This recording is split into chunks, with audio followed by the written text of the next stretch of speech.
Good afternoon, everyone. So, you want to invest in real estate and you are trying to figure out how do I decide whether or not the market that I want to invest in is a good market or makes sense for me. That's something that you kind of need to know. How do you know that? Or maybe where's the jumping off point? Where do you know?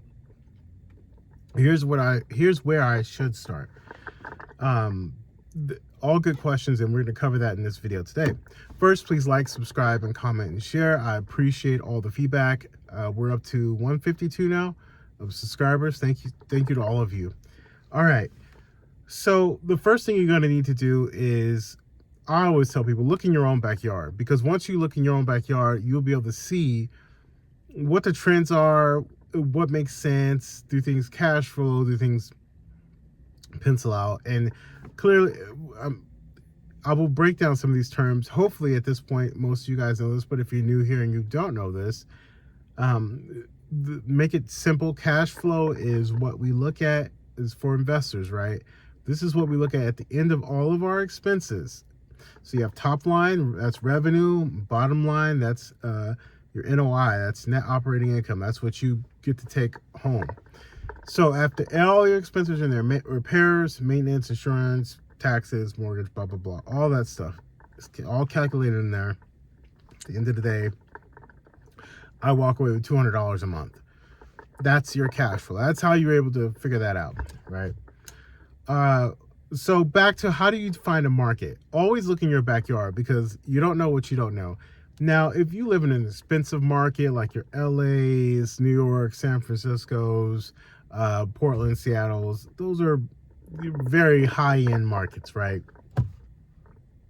It doesn't mean that you shouldn't look or you can't look. It just means, like, you are gonna have to comb through a lot. Like they say in the investing world, you might have to kiss a lot of frogs before you find the one, right?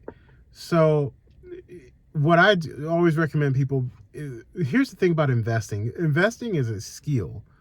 The good thing about the skill, it could be learned, right? It could be duplicated. You don't have to like recreate this. It's been done before.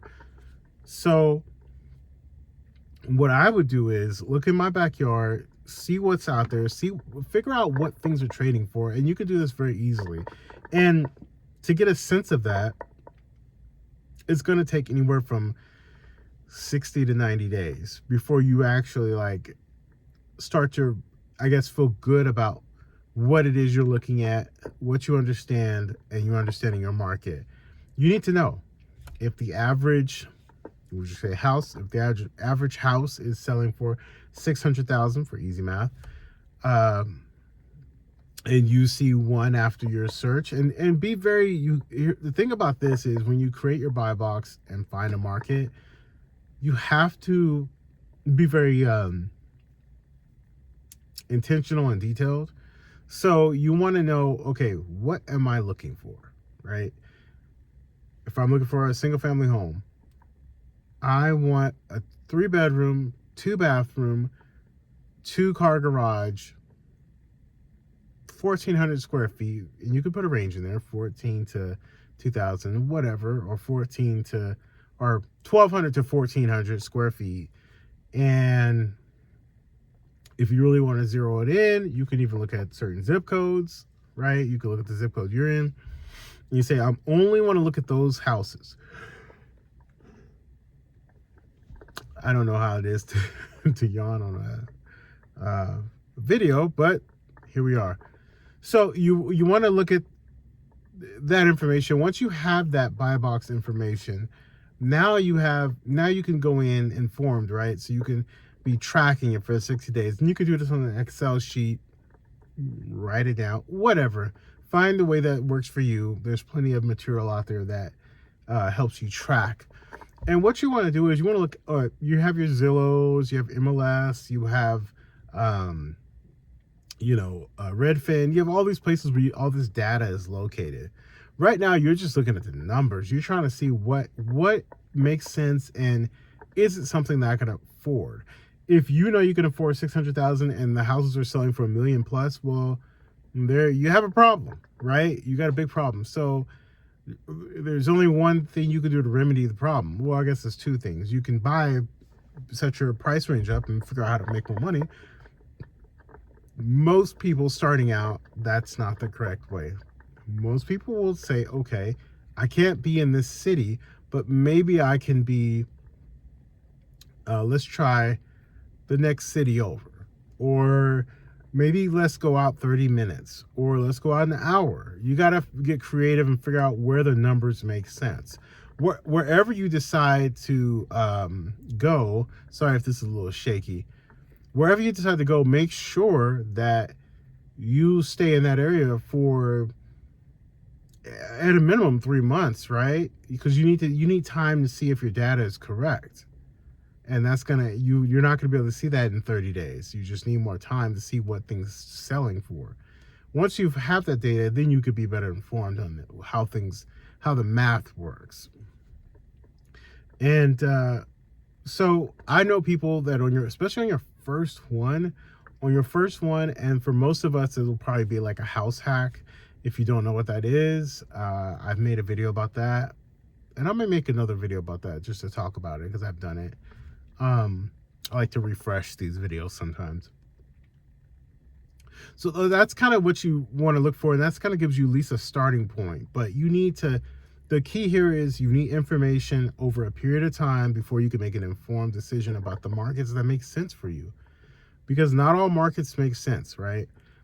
Now, once you figure that out, and now you need to figure out, okay, when you're looking, goes back to when you're looking at areas, like you started with your first area, and let's just say, or your own backyard, it didn't make sense on paper. So you said, okay, I need to go out an hour.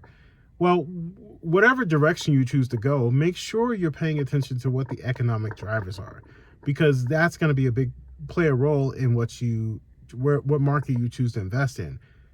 I wouldn't want to go to a market that solely relies on, I don't know, let's see, a military base. I wouldn't want that to be the main economic driver, because bases can close up, as we know, and leave, and then that'll decimate that area. So when I look to invest somewhere, I'm always looking for multiple economic drivers: a hospital, a base, a college, a hospital, or a Costco. Look for, we call it anchor. What anchors the neighborhood? There's a reason why people generally want to move there.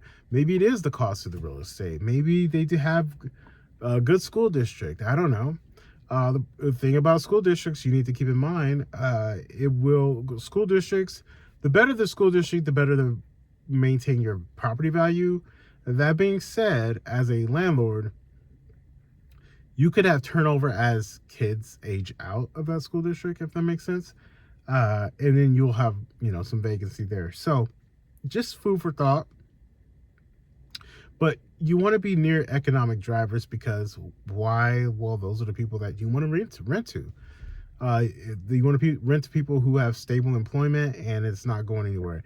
Like, there are some things that it's just not going. Like here in Atlanta, the airport is a major hub, right? It's one of the busiest airports in the world. Not going anywhere anytime soon. That's a great economic driver. So those are things that you need to be paying attention to.